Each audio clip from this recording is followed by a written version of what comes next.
Good afternoon and good morning to those of you on the West Coast. Thank you very much for joining the webinar today. It's we had an amazing response to this. Over 1,500 brokers registered for this, and right now you're listening with 900 of your colleagues. So we certainly appreciate everyone tuning in, and I know it's a busy time. What a couple weeks it's been in the employee benefit industry. Obviously, with the King versus Burwell case on last Thursday, and then Friday the same-sex marriage case. There certainly is a lot going on in our industry, and with the 4th of July holiday coming up as well, we know your time is valuable and you're very busy, so we appreciate this today.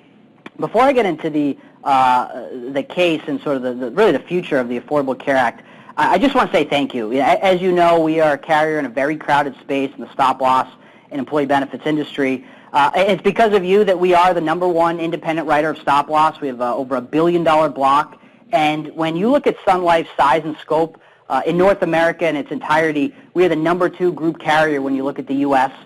Space and Canada, and certainly we would not be able to achieve those kind of results without the partnership from all of you on the phone. And really, in exchange for that partnership and helping us to hit those numbers, we think it's very important, and we're committed to giving you insights and ideas. And we've done it a number of different ways this year.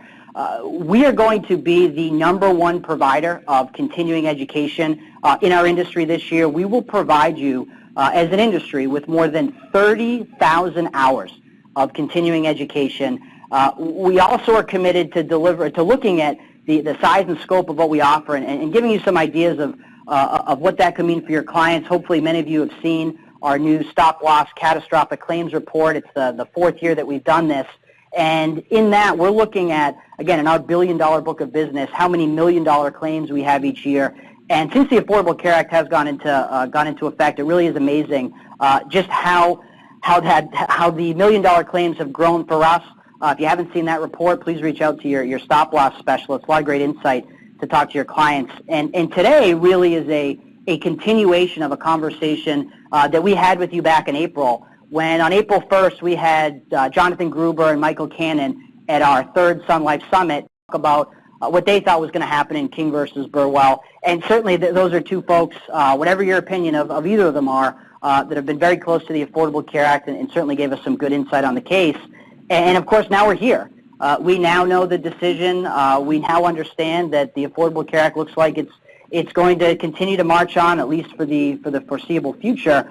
But I think one thing you have to remind your clients is, yes, we do know what the Supreme Court said here, but things are far from over. And your clients are going to be hit, particularly as we get closer to the 2016 presidential and congressional elections.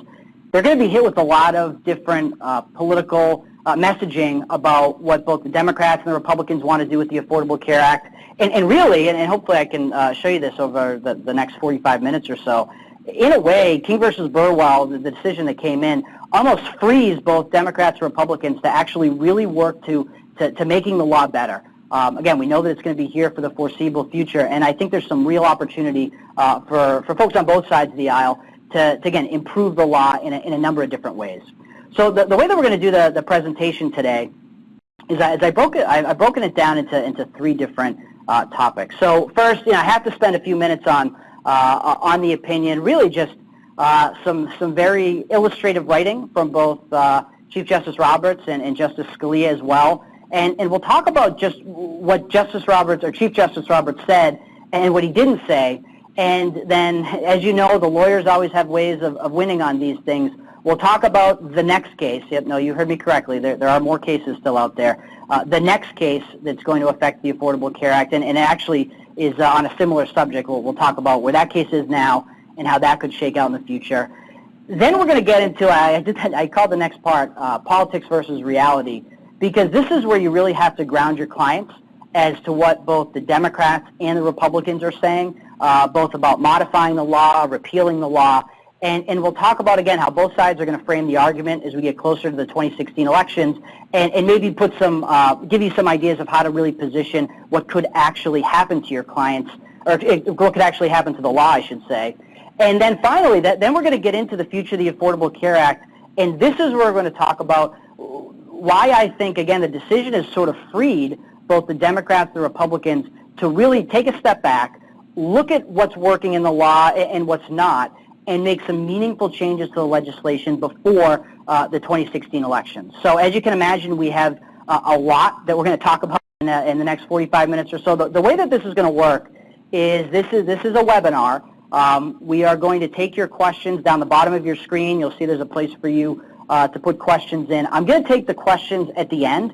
We'll leave 15 minutes or so for questions. So we have I got a team of people literally standing behind me, getting ready to take your questions, sort through them. We'll take as many as we can, but if your question isn't taken, don't feel bad. We'll try to get out some communication that answers every single question. But again, put your questions in, and I'll leave some time at the end. Also, after this presentation, you will have the ability to get a copy of all the slides, and there will be a recording of this that will be available after the 4th of July holiday. So we'll dive right into the decision. And for those of you that have seen me present before, you see me use this slide quite often, but I think it's a good grounding on not just how important the case is, but really how the Affordable Care Act is moving forward. And these are relatively new numbers from the Department of Health and Human Services. These came out 2 weeks ago. And what the government is telling us, again, these are government numbers, what the government is telling us is that the 2015 open enrollment has resulted in about 10.2 million individuals that have enrolled on the public exchanges. So that's both the federal exchanges and those state-run exchanges. And every time I do the slide, I always am amazed at this number, but it really shouldn't be that much of a surprise.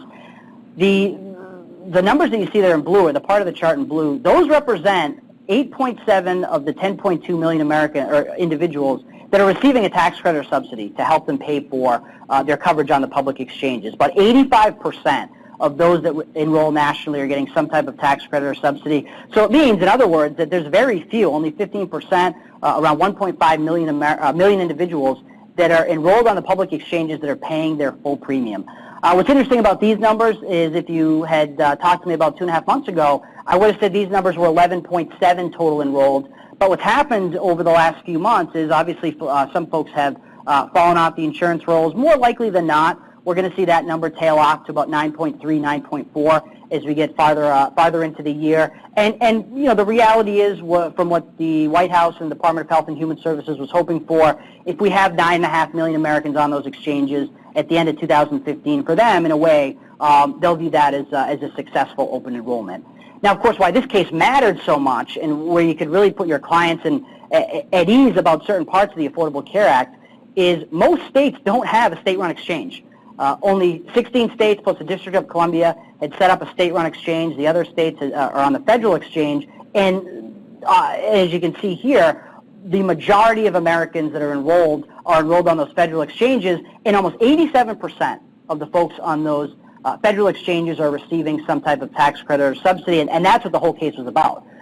If the Supreme Court had ruled in a different way, those 6.4 million individuals would have lost their tax credits or subsidies. And of course, we've seen the articles, we've read everything, you can't get away from this right now on whatever website you go to. We now know that the Supreme Court in a 6-3 decision decided that those 7 words, what they mean is that any public exchange can issue premium assistance. It doesn't matter if you're a state-run exchange, it doesn't matter if you're a federally run exchange. And you know, some surprises here with the vote. You know, certainly when you go back to that 2012 first case around the Affordable Care Act that really challenged the constitutionality of the individual mandate. That was a 5-4 decision. What we saw here was Justice Kennedy coming over from his decision from his side in 2012, making it a 6-3 case. You know, there was some conjecture that, particularly when you looked at oral arguments, it seemed like Justice Kennedy was leaning towards going over to the government side. Chief Justice Roberts would have had an out here. He could have moved over to the dissent. It could have been a 5-4 decision for the government, but Chief Justice Roberts stuck to his guns as he did in 2012. And as ironic as it can be, for the second time, as I mentioned, since 2012, you have Chief Justice Roberts, an attorney that grew up in the Reagan White House, a Republican Supreme Court appointee, saving the Affordable Care Act for the second time. And I think what's most interesting about this particular opinion is when you go back to that 2012 decision, that first Affordable Care Act Supreme Court decision was around 160 pages long. Very long, very convoluted opinion. There were dissenting opinions. There were concurring opinions. It really was all over the place. This particular opinion was very clean. The Chief Justice wrote a 20-page majority decision. Justice Alito wrote a 20-page dissenting opinion, and that was it. There were no concurring opinions. It was a very clean, straightforward opinion. And when you look at how Justice Roberts, or Chief Justice Roberts, I should say, crafted his opinion, it's almost more interesting to look at what he didn't say. Because there was many, myself included, when you looked at oral arguments and you looked at some of the briefs in the case, felt that Chief Justice Roberts would try to leave the door open for a future Republican administration to change the interpretation of that ambiguous sentence. And really, not to get too technical on this, but what Chief Justice Roberts could have done is he could have used a prior legal precedent in a case, it's called Chevron versus National Resources Defense Council, not that that matters to anyone, but what matters about that case is what that case said is if an agency is trying to interpret a law and the law is ambiguous, the agency gets to decide what the meaning of that ambiguous phrase is. And so there was a lot of thinking that Chief Justice Roberts would say, okay, the IRS is interpreting this phrase, which is ambiguous, and they have the right to interpret it the way they want it today, which means both state and federal exchanges can offer tax credits or subsidies. But the thought, particularly from the right, was that that would mean that in the future, if it's an ambiguous sentence, that means it has multiple meanings. In the future, a Republican administration could come in and read that sentence to say only state-run exchanges could offer tax credits or subsidies. And Chief Justice Roberts did not do that. In fact, what he decided to do is something slightly controversial. I mean, it doesn't affect the opinion, but he decided to say, I'm not going to use that Chevron test to figure out what this sentence means. Instead, the court itself interpreted what that sentence meant. So that means in the future there is no ambiguity as to what that sentence means. It's not ambiguous. It actually means that both state and federal exchanges can offer tax credits or subsidies. And from the quote that you see on the screen there, Justice Roberts had to explain that, this is going to mean that I'm going to have to depart, in his words, from the most natural reading of the phrase. And the reason why he felt like that, the next two quotes that popped in there, is he really felt like when you looked at the rest of the law, the sentence wasn't ambiguous. Congress actually meant to say that subsidies should be available on both state and federally run exchanges. So again, the Chevron test wasn't used here. That means there is no ambiguity with this sentence. Congress meant what they meant by that sentence, according to the Chief Justice, and now it's the law of the land, is that tax credits are available on both state and federal exchanges. And sort of just the inside baseball, how these opinions work. The justices decide, there's a number of different conferences, they determine who's going to write the opinions, and they get to see drafts of the majority and dissenting opinions. And so it's very interesting is what Chief Justice Roberts wrote as well, because we'll talk about Justice Scalia's opinion in a minute. Justice Scalia wrote a scathing opinion. I mean, he was not happy with this decision whatsoever. And so it's not unintentionally that in his decision, Chief Justice Roberts goes back to what Justice Scalia said in 2012 in Justice Scalia's dissent from that original case to remind us that back in 2012, both Justice Alito and Justice Roberts said, and you see the quote up there, basically what Chief Justice Roberts is saying here. Justice Alito in 2012 said that the subsidies have to be available on both exchanges because that was Congress's original intention. So a little bit of gamesmanship potentially by the Chief Justice here, reminding Justice Alito of what he said back in 2012. And of course that was not lost, I'm sure, on Justice Alito. He certainly had two very colorful opinions this term. You could argue maybe it was really 10 really colorful opinions, but in this one in particular, you've seen many of these quotes, but I picked out what I thought were the most powerful from him, and really challenging this interpretation by the Chief Justice, saying here, how can words not mean what they say on the page? And then maybe, and I had forgotten about this, but when you actually go back and you look at the law, it's a 900-page law, so you can get lost sometimes. Justice Scalia found that actually 7 times in the law does the government reference by the state. So it wasn't just one time that they did this, in that sentence that we referenced a few minutes ago, but 7 times throughout the law they did this. Justice Scalia didn't understand why Justice Roberts felt the way that he did. And maybe finally, and maybe the most famous phrase from this particular opinion was at the end really calling the entire thought process of Chief Justice Roberts as interpretive jiggery pokery. Now, as you can imagine, I did a lot of research before I did this to get prepared for the webinar. And if you're thinking, geez, I kind of remember that phrase, maybe you have kids or maybe you're a big Harry Potter fan, actually the jiggery pokery spell, last time we saw it in pop culture, was a spell used by Harry Potter in the Harry Potter Chamber of Secrets. So that's not a phrase that you haven't heard before. It actually was in Harry Potter, and Justice Scalia felt like he needed to bring it back to, in his opinion, show the absurdity of Chief Justice Roberts' thinking. But that's where we are now. We now know that tax credits or subsidies are going to be available everywhere. And again, it's important to remind your clients that, yes, King versus Burwell is over, but that does not mean that we're completely out of the woods in terms of the judiciary not deciding the future of the Affordable Care Act, because there's another case on the district court level down in D.C., U.S. House of Representatives versus Burwell, that is once again going to challenge some of the financial assistance that's available on the public exchanges. And you may remember this case. It's gotten some press over the last 6 months or so. It's really Speaker Boehner is really the driving force behind it. And it took him, he had to go through 3 different lawyers before he would find a lawyer that was willing to actually take this case and file it.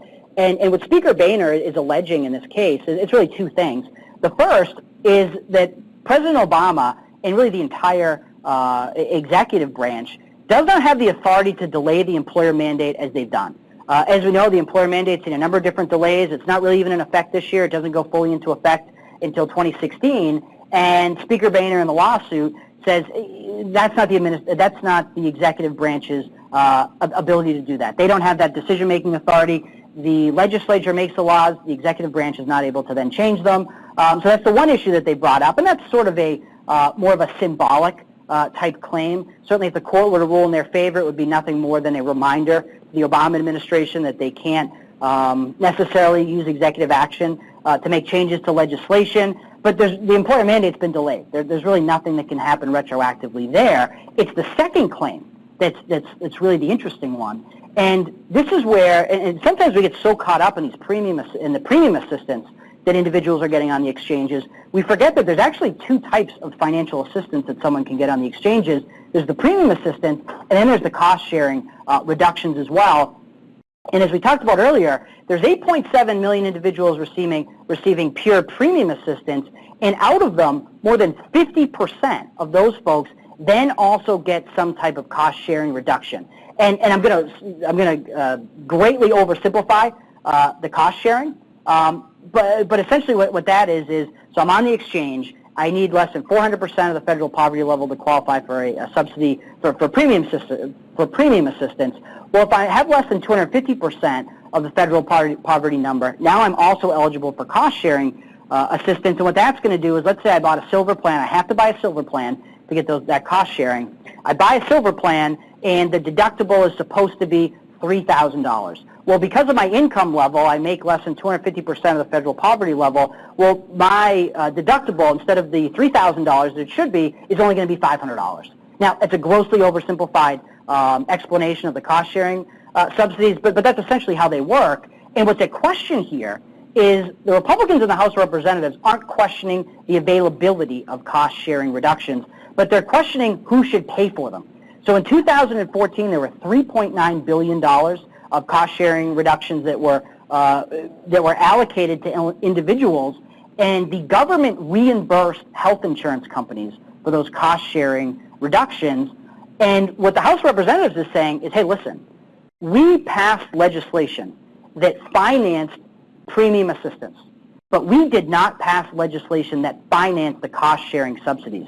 And so what they want to have happen is it's almost a ticket to entry for the insurance companies to go on the exchanges. If you want to be on the exchanges, if you want to have these premium assisted individuals enrolling in your insurance plans, then if they qualify for a reduced deductible level, you have to eat that difference.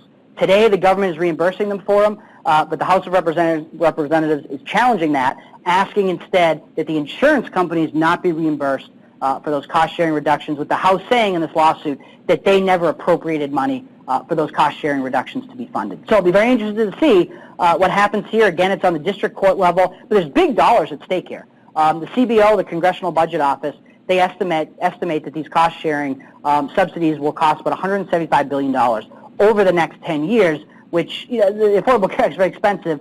Don't get me wrong, but that is not a that is not a drop in the bucket. So we'll be sure to keep you updated on this as much as we can. But remind your clients, yes, King versus Burwell is over, but there's still a few other cases making their way through the district court, and this is really maybe the most high profile of those to move forward. So let's put King versus Burwell in the past. It's certainly been an important part of my life for the last year. I know for you, trying to educate clients on what could or couldn't happen has been a challenge, but now we can really turn our sights to 2016.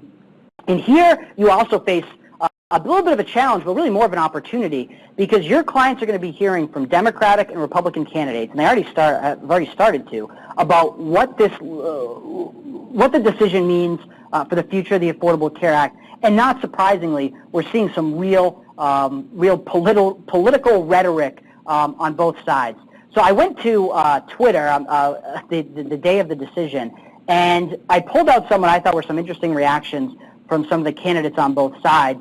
And not surprising, I chose Hillary Clinton and Bernie Sanders as our Democratic standard bearers here. Not surprising, both of them were very excited by the decision, tweeting out to their followers that the Supreme Court had made the right decision. Now we can move forward. And the president himself, as he spoke in the Rose Garden Thursday afternoon, said something similar of, now we don't have to debate the Affordable Care Act anymore. It's going to move forward into the future. The Democratic response has been pretty uniform, and not surprisingly, so is the Republican response. And I took Jeb Bush, or Governor Bush, Senator Rubio, and Senator Cruz's reaction on Twitter as well, and not surprising again, on the Republican side, pretty much the same thing. This was a disappointment. This shouldn't have happened. And I want to key on Ted Cruz, or Senator Cruz, for a moment.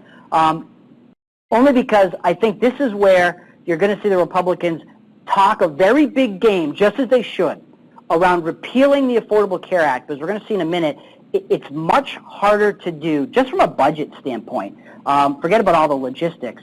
It's much harder to do from a budget standpoint than they're putting forward. And out of these three candidates up here, and there's, as of today with Governor Christie, going into the officially declaring his candidacy, there's now 15 declared Republican candidates. Governor Walker and Governor Kasich are both going to be declaring in July. That will have 17 official Republicans that are running for president in 2016. So there's a lot of different people that I could have chosen here. I happen to think Bush, Rubio, and Cruz, those are maybe those are the three that are going to gain the most interest over the next few months. But on Senator Cruz in particular, he's one of the few, and I give him credit for this, that he has a plan. He's actually filed legislation in the Senate to fully repeal the Affordable Care Act. Senator Rubio sort of put out some feelers. He had an op-ed on FoxNews.com a few months ago where he sort of outlined his plan, but no formal legislation. Governor Bush, again, he's talked about a few things, but no formal plan. Senator Cruz, though, on the other hand, he certainly has been very vocal in his idea of repealing the entire law, getting rid of the mandates, getting rid of both the individual and the employer mandate, replacing it with what he calls the Healthcare Choice Act, which would essentially bring us back to where we were pre-ACA, except you would have the ability to cross state lines to purchase health insurance. So that's sort of the tenet of his plan, with the idea being that competition across state lines will really drive some change. Last thing I'll say on Cruz here is you're also seeing, and not surprisingly, he's very much against the same-sex marriage ruling that came out on Friday. He's now putting it, it's not officially part of his campaign, but it's being well received by his, at least by crowds that he's going in front of having some type of judicial retention elections. In other words, what he's now proposing, his idea is that we can't have Supreme Court justices that are sitting on the bench for 10, 20, 30, 40 years even without any checks on whether or not they still should be there. And so what Senator Cruz is proposing is that after you are after you go onto the bench of the Supreme Court, every 8 years there's a judicial retention election where Supreme Court justices have to be voted on. As you can imagine, again, based on some more conservative thinking over the same-sex marriage case and also the Affordable Care Act case, in crowds, this is getting people very, very excited. Probably doesn't have any chance of going anywhere, but that's certainly sort of the next thing that he's talking about. But I just want to paint the picture of repeal in sort of a realistic, so paint it with the chance of that actually happening. And unfortunately for the Republicans, something that happened 2 weeks ago makes repeal very, very difficult. And what that is the Congressional Budget Office came out with a new report that really went over the numbers of what would happen if the Affordable Care Act was repealed.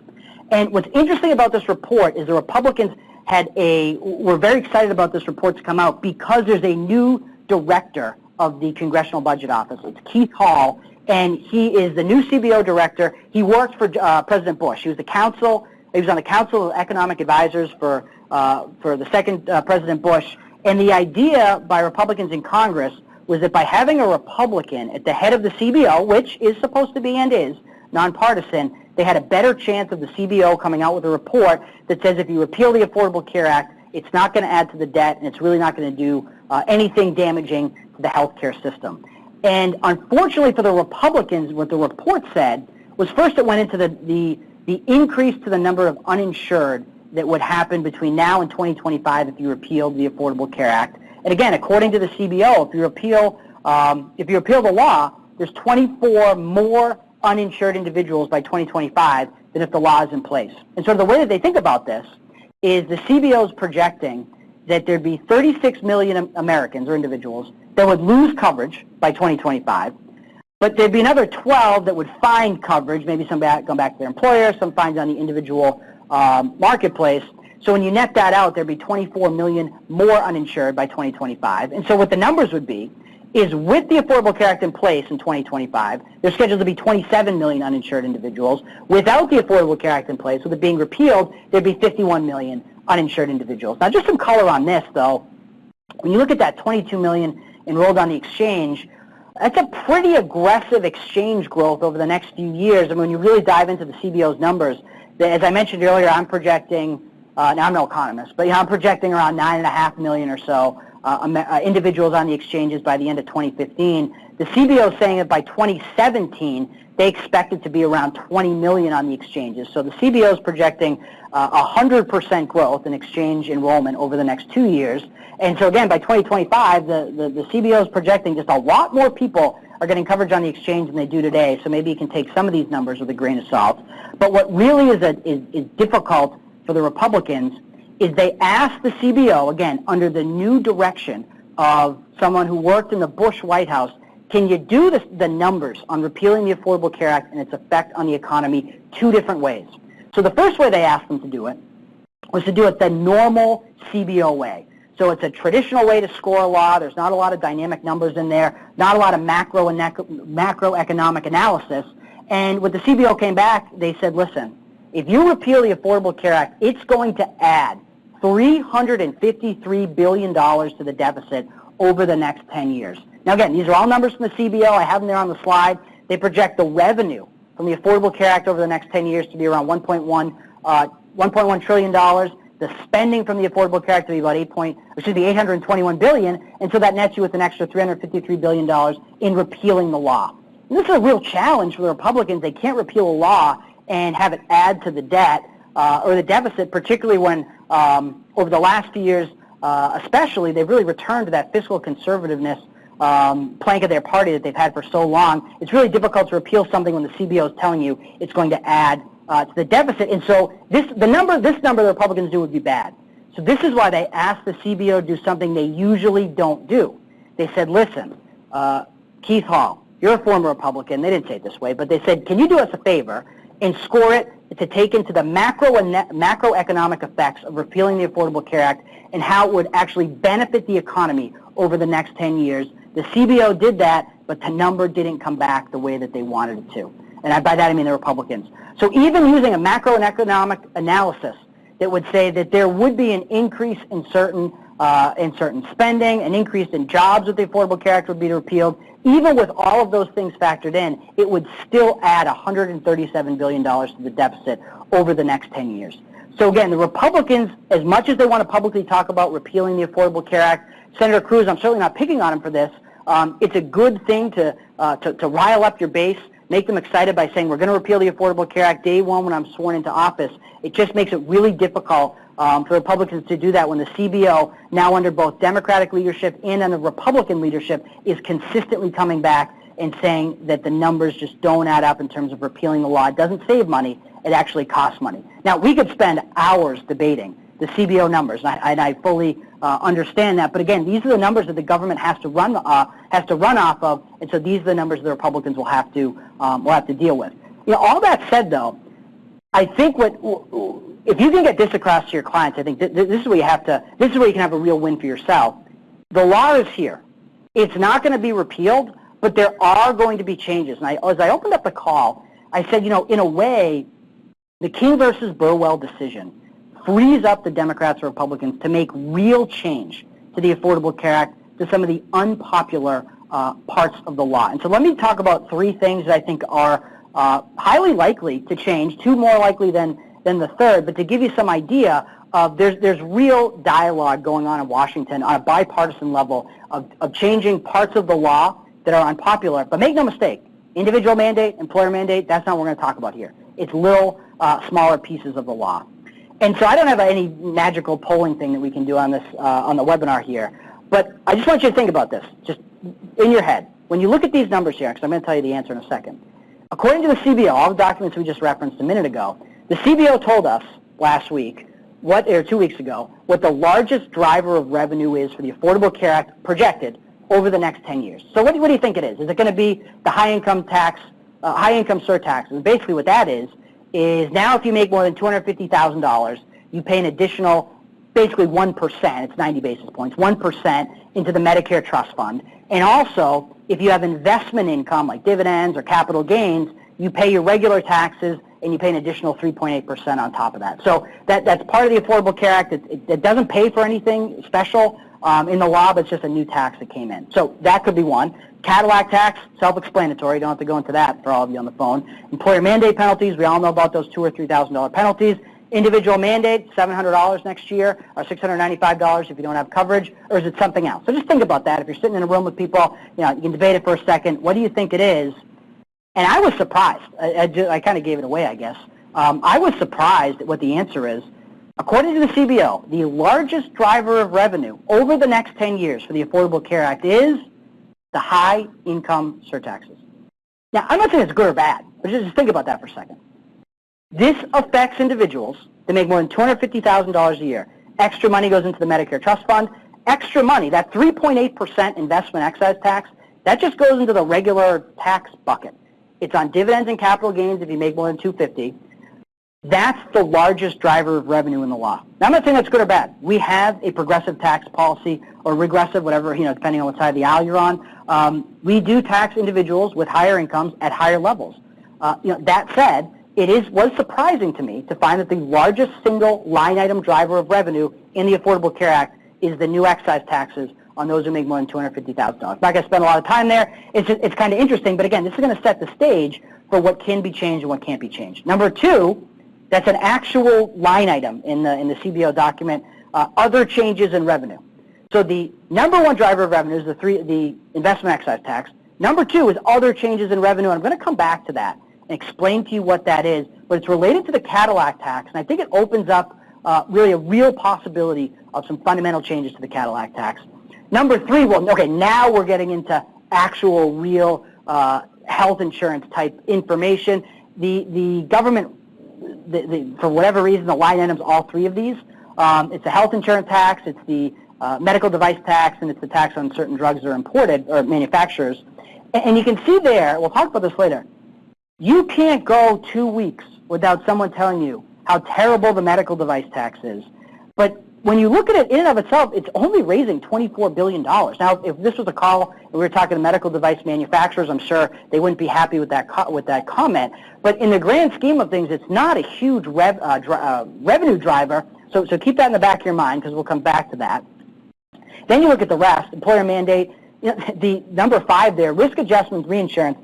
Yeah, I went back and forth as to whether I should include that or not, because that is a revenue driver for sure, but all that $157 billion is going out the back door as well to help the insurance companies on the exchanges. But look at number 6, the Cadillac tax, the actual 40% Cadillac tax, only in quotations, only raises $87 billion in revenue over the next 10 years projected. again, we don't stop hearing about the medical device tax and the Cadillac tax for good reason. You're talking to your clients every single day about this. They're very concerned. They don't want to pay it, but it actually raises only $87 billion of revenue. But I kind of cheated there a little bit. But this is the way the government does as well, because when you look at the Cadillac tax, $87 billion comes from the 40% excise tax. Number 2 up there, the other changes in revenue, that $209 billion, that's related to the Cadillac tax, because what the government is projecting is that when your employers go to their employees and say, hey, listen, we have a plan today that's it's a pretty rich plan. If we don't make some changes to it, it's going to subject us to that 40% excise tax. We can't let that happen. So, Mr. and Mrs. Employee, here's what we're going to do. We're going to move you to a high-deductible health plan, or we're going to change your health plan so it's not as rich. We kind of feel bad about doing that, so we're going to raise your wages to make you feel better about getting a less rich health benefit. And the raising of wages by employers will drive additional tax revenue to the tune of $209 billion. So when you hear folks talk about the Cadillac tax, quite often they'll talk about the $300 billion that the Cadillac tax is expected to raise over the next 10 years. But when you really look behind the curtain, only a third of that revenue actually comes from the 40% excise tax. The rest comes from employers raising wages, and then that getting taxed under the regular income tax code to the tune of $209 billion. Now, I have the opportunity to travel all over the country, tongue-in-cheek, sometimes I bring this up. How many of your employers are talking about changing their health insurance plans to go under the Cadillac tax threshold? I would guess 100%. That's a conversation you have every day.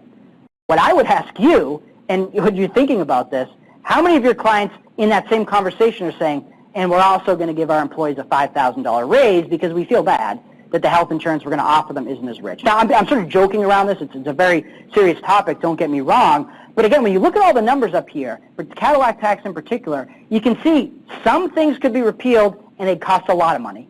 And some things could be changed and they wouldn't cost a lot of money. Last thing on the list is the individual mandate. The mandate isn't about the revenue that it's raising. It's about the compelling of individuals to purchase health insurance. So though it's a low revenue number, more likely than not, it's probably not going to raise a ton of revenue. Yeah, I said I wasn't going to take any questions during the presentation, but my team in the back came up. They said we're getting some questions. The folks just aren't clear on what I mean with that number 2. And again, number 2, it's a line item that the CBO uses. It's other changes in revenue, and that $209 billion, what that is your clients increasing the wages of their employees, and those $209 billion are the tax receipts that the government will get from your clients raising wages over the next 10 years, and they raise those wages because they have to shift their health plan from what they're offering today to a less rich plan. So number 2 and the Cadillac tax at number 6, those are often talked about together. But again, just with the Cadillac tax, just to clarify, only that $87 billion actually comes from the 40% excise tax. So now, when you look at sort of the numbers that are out there, and you look at what's going on in Washington, you can see that there is some real opportunity to make some changes to the law, get rid of some of the unpopular things, so that both the Democrats and Republicans will be able to go back to their constituents with wins. And the first thing that I think is very likely to see some movement on is the medical device tax. And part of that is there are bills in both the House and the Senate with bipartisan support to repeal the medical device tax. And the thing is, it's a big number, but it only constitutes $24 billion of revenue. Now remember, the Affordable Care Act is supposed to raise over $1 trillion of revenue, according to the CBO, over the next 10 years or so. And this only constitutes that 24 billion of that. As I mentioned, in both the House and the Senate, you're seeing bills that are being passed. In the House, there is a version. Actually, the House already has a bill that's been passed with 41, which isn't a huge number of Democrats, but it's not 0 either. And you're seeing a bill in the Senate that has 5 Democratic co-sponsors. So I think medical device tax, something you're going to see. As I mentioned, the lobbying on this particular part of the law is very, very strong, and it wouldn't cost either side a lot to be able to make the change. Next thing I want to talk about is potentially, and this is something that really could affect you in the next 6 months or so. As you know, your clients that are between 50 and 100 lives, the definition of what they have to cover under the Affordable Care Act is going to change January 1st, where now a small employer is going to be anyone that's U100.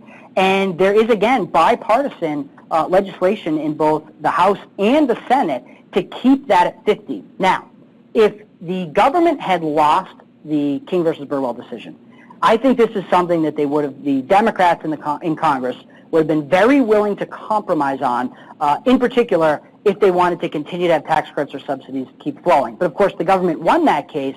So again, there is bipartisan support on both sides of the aisle to keep that definition at 50. Out of the three things I'm going to talk about, I think this is the least likely to happen. But keep your eye on this. I certainly will for you. And again, you have to really like the fact, if you want to see this definition stay at 50, that you're seeing bipartisan support in the House and the Senate. And then the last thing that could change, this is probably the most controversial thing I'll say in the presentation, is I think you're going to see some movement on the Cadillac tax. One, it doesn't go into effect until 2018, so there's time.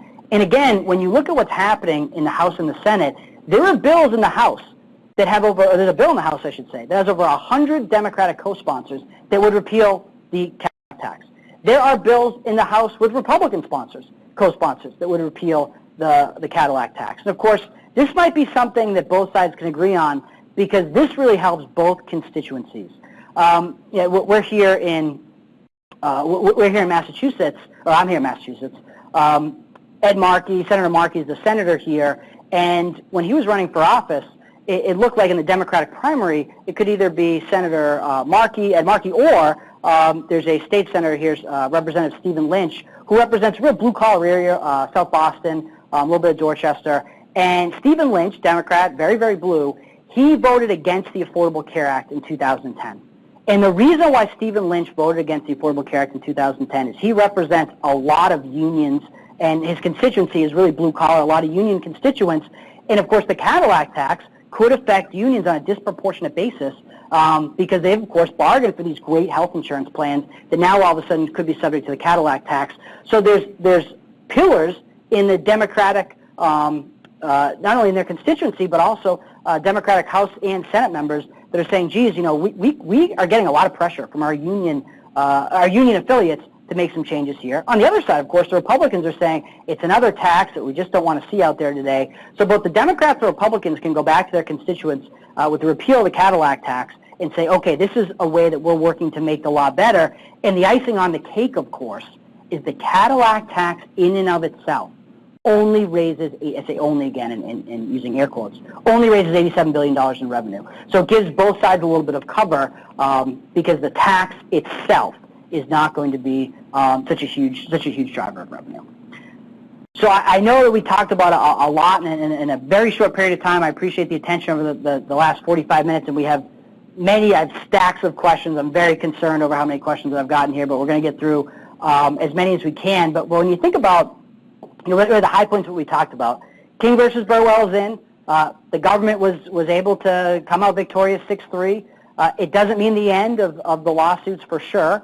There's going to be more lawsuits that are coming, as we talked about that House of Representatives versus Burwell, but certainly cases that could really fundamentally change the Affordable Care Act. King is probably the last one. When you think about the future of the law, there's going to be a lot of political talk around making major sweeping changes to the legislation, but again, with these CBO reports continuing to come out that would say there would be massive increase to the deficit and the debt by repealing the Affordable Care Act, it just makes the likelihood of that happening it's just not there. Tweaks are possible, though. Again, medical device tax, I think that's a real chance that goes. The definition of small employer, it'd be more interesting. And then as we get closer to 2018, again, there's some bipartisan support to making changes to the Cadillac tax. And I think you're going to see Democrats in particular, not just with the Cadillac tax, but overall, willing to try to make changes to the law so that they can go back to their constituents and say, hey, listen, this law is good, but it's not perfect, and we're willing to work with the Republicans to make changes to the law. And if the Republicans are able to push through some changes, that's great for them too, because then they can go back to their constituents and they can say, hey, we promised you that we were going to take apart this law piece by piece, and we're showing you how we're doing that so far, but by taking certain pieces of the law and taking it apart. So again, both sides, you could argue, are somewhat motivated to make changes, and we'll have to see how it goes, but we'll definitely keep you updated at Sun Life. We're committed to this type of education for sure. And for those of you that are looking for more info before I take questions, I never thought I'd say this, but some of you have heard me say it. I have a LinkedIn blog where I try to keep up to date on this and put stuff out there. But follow me on LinkedIn and follow Sun Life as well, and we'll continue to give you as much content as we can. Okay, first question. This is self-serving, but this question is, can I get the slides right after? You can. The slides are available on the replay, which is going to be available next week, and the website for getting it is sunlife1word.com/wakeup1 word. Okay, so we have massive amounts of questions pouring in here. So the first one I'm going to start with is I knew we'd get a question on these 1332 waivers. So the question is here: even though the vote's been cast, do you think the states will do anything differently? In other words, do you think some will move away from state-based exchanges? Well, you could argue there's really no purpose for a state to have a state-run exchange anymore, because now that the federal government will foot most of the bill to run a federal exchange for you, and the tax credits and subsidies are going to be available, you have to really think about it, particularly when you look at sort of the financial challenges, I think is a fair word, that many of the state-run exchanges have had. You could see more states moving into more partnership modes, or maybe even really trying to go just fully on healthcare.gov. What'll be interesting is when we get to 2017, this is where these 1332 waivers come in. In 2017, I don't know how to phrase this correctly, but almost everything I just talked about could go away, but the Affordable Care Act stays. I know that makes no sense, but what I mean is in 2017, there's a waiver program that's available for states where they can basically go to the government and say, hey, we want to take the money that you're paying for our subsidies. We want to take the money that you're paying for our cost-sharing reductions. Heck, we even want to take the money that you're paying for the Medicaid expansion, and we want to do something completely different in our state to make a better health insurance market. And as long as the state, according to the government, is able to come up with a plan that's as comprehensive as the ACA and its coverage, that is affordable as the ACA as its current coverage, and covers as many people as the ACA, the states will grant these innovation waivers. So let's say that the state of Florida, and this number is not accurate, but let's say the state of Florida is receiving $1 billion in terms of the number of, it's much higher than that. Let's say Florida is receiving $1 billion in terms of, they haven't expanded their Medicaid, let's say they were going to, and they're getting $1 billion total from the waiver, or excuse me, from the subsidies as well. They could come up with a plan that says, we're going to do away with the individual mandate, we're going to do away with the employer mandate. We have this new thing that I don't even know what it is today. It's going to cover as many people, it's going to drive down health care costs, and if Secretary Burwell believes that argument, then Florida will have an innovation waiver granted to it, and it will be able to run the health insurance market in Florida differently than in any other state. So the purpose of these waivers was to have the Affordable Care Act go into place for a number of years, stabilize the market, create exchanges, create a new health insurance paradigm, and then with the law being in place for a number of years, by 2017, at least when it was written back in 2010, the idea was by then states will have figured out the best way to run their own health insurance plans, and the state innovation waivers will grant them that. So, again, will all states keep their state-run exchanges? I don't know. I think what's more important to look for, and I think this is where you're going to hear a lot of, if you want to be on the sort of the cutting edge of this, this is what's going to be the next thing you're going to hear a lot about in the industry is these Section 1332 waivers. That's just a section of the law. These Section 1332 waivers will really be, again, it's really the next chance for the states to do something completely different with the Affordable Care Act than they have today. But remember, the government has to decide. What they're going to do. This is a tough one too. Can you discuss the broker medical loss ratio bill proposed in the Senate and the realistic probability of its passage? That's tough. I mean, I know many of you, fully insured medical is certainly a big part of your business and your own personal revenue. And certainly we've seen over the last, since the Affordable Care Act really went into effect, the medical loss ratios that now mandate how much money has to be spent on care versus other administrative expenses has certainly eroded some of those commissions out there. And believe me, your unhappiness with that certainly hasn't been lost. And there is, I believe it's actually a bipartisan bill that's in the Senate that would remove broker commissions from the medical loss ratio equation. Now, there was a study that the Commonwealth Fund did in 2014 where they basically went and tried to figure out how much the medical loss ratios have had an effect on broker commissions, and they confirmed that it's not just anecdotal evidence from you talking to you, that health insurance commissions actually have gone down, the biggest challenge that this bill is going to have is that it was either the CBO or the Government Accountability Office, either the GAO or the CBO, came out with a study also in 2014 that basically said if you put the medical loss, if you were to carve out broker commissions from the medical loss ratios, it would, I don't have the exact number, I'll get this for you, but it would, I think it was a quarter of the savings that the medical loss ratios are achieving would disappear by carving out broker commissions from the equation. So I think it's a very nice thing to have out there. I'm sure many of you are rooting to have broker commissions carved out, but based on some of the government-run numbers that are out there, I think it's going to be difficult. If anyone's interested in getting that study, just send me an email, and I'll be happy to send it to you. Again, it came from the federal government, so you can believe it or not, but it's the numbers that the government has to work off of here. Yeah, I have another question here. In terms of Medicaid expansion, not every state has expanded Medicaid. Is there any reason that they wouldn't at this point? Well, the president certainly would like them to expand Medicaid. Right now there's 22 states that haven't expanded their program. There's only 3 that are thinking about it next year, or publicly, Florida, Alaska, and Utah, all are in negotiations potentially to expand their Medicaid program. There's sort of a carrot-stick approach here. If you expand your Medicaid program by 2016, or through 2016, I should say, the government pays for 100% of your costs for the Medicaid expansion through 2016. But of course, that's the carrot. The carrot gets smaller, I guess. Basically, through 2020, the government's only going to pay for 90% of the expanded Medicaid costs. So, it's hard to say. One thing that's going to push states that way, though, even with only the partial reimbursement, is there was a study last year from Modern Healthcare that through their not anecdotal, but they picked 400 hospitals across the country, looking at some states that had expanded Medicaid, some states that hadn't, and on average, or excuse me, not on average, definitively, the states in the Medicaid expanded states, the hospitals I should say, in the Medicaid expanded states saw their revenues up, their operating margins were up, and their no-pay patients were down, which of course makes sense. If you expand Medicaid in your state, then if you go to the hospital and if you don't have coverage, the hospital doesn't necessarily have to write off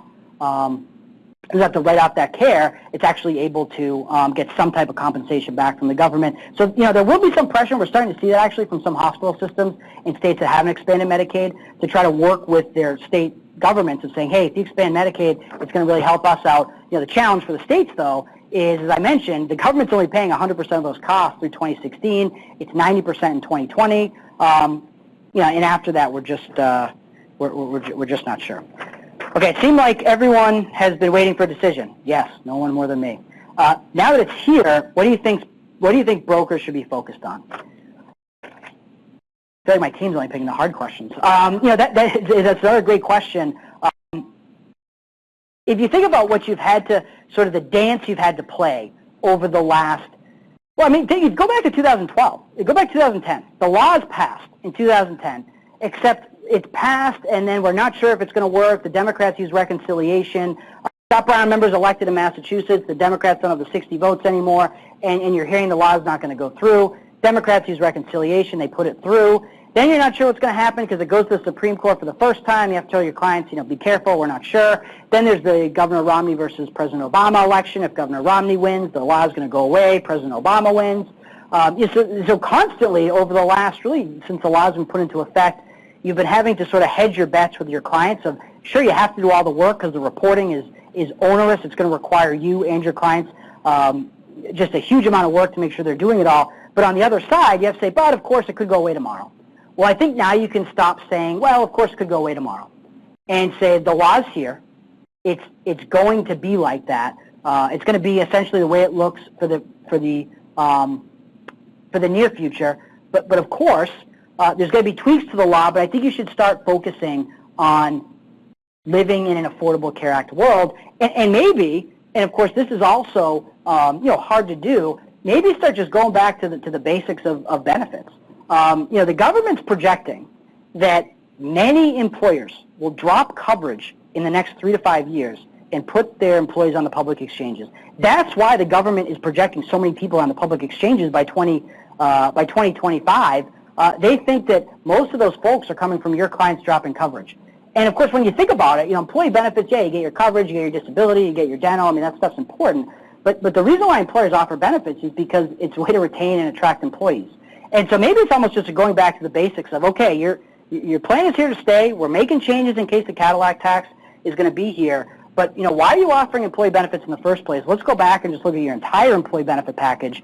Really go back to square one and have that original conversation of why, why are you offering benefits? Why are you offering benefits in the first place? Okay, I have time for one question. I'll go with this because these are my favorite ones. What does all this mean for 2016? Oh man, it's the million-dollar question. Again, your clients are going to be hit with tons of advertising, both by the Democrats and the Republicans, about the Affordable Care Act is good if you're listening to a Democratic candidate, or the Affordable Care Act is bad if you're listening to a Republican candidate. In 2012, there was almost $900 million spent on television advertising. It's projected that in 2016, there'll be over $1 billion spent on television advertising, which is just a mind-blowing figure. The Republicans, ironically, I think are, in places they don't like to talk about, okay with how this turned out. Because the alternative to the Republicans would have been 6.5 million individuals losing their tax credits or subsidies, and the Republicans being blamed, rightfully or incorrectly or correctly. And so now the Republicans are in a great place where they're able to say, man, the Supreme Court kept the Affordable Care Act in place. They're able to then say, but we're going to campaign on changing the Affordable Care Act, and they know that over the next year and a half, nothing's going to change majorly to the law because you have President Obama in office. That's why those little tweaks like Cadillac tax, medical device tax, those are more likely. So I think the 2016 outlook for Republicans with this outcome is good, but on the flip side, it's very good for the Democrats too, because if President Obama's signature piece of legislation had been overturned, not overturned, but sort of led to wither on the vine, that would have been a huge challenge, particularly for Hillary Clinton, if she's obviously going to be the nominee. So both Democrats and Republicans come out of this okay with something to run on. And the other thing to remember about 2016 is the presidential election, very important, and I'll close on this. But the Senate is just as important. The Republicans right now have a 4-seat majority in the Senate, and the 2016 map for the Republicans is not good. But what I mean by that is back in 2014, there were 24 seats that were, there were 34 seats that were up for grabs. A majority of those were held by the Democrats, and the Republicans were able to capitalize on that. In 2016, the Republicans are going to have to defend 22 seats. It is 24 seats. There's 10 seats held by Democrats that are up for re-election, and there's 24 Republican seats that are up for re-election. So, the doomsday scenario for the Republicans, and believe me, you'll hear me do more webinars and on the road as I talk more about 2016. But I'll leave you with this. The doomsday and not impossible scenario for the Republicans that you need to prepare your clients for is they win the presidential election in 2016. They hold on to the House, but the Democrats are able to come up with 5 wins out of the 24 Republican seats that are up for grabs, and then we have what we normally have in this country, which is split government. So I'll leave you with that. 2016, who knows where that's going to go, but I think both sides can take great things away from this decision to politically move it in their direction. But I appreciate everyone who came on the call today. Again, the slides will be available on July 6th on Sun Life's website. Any questions I didn't get to, feel free to email me, send something to me on LinkedIn. I'll be happy to answer your questions. But we certainly appreciate your time and value your partnership. But thank you very much.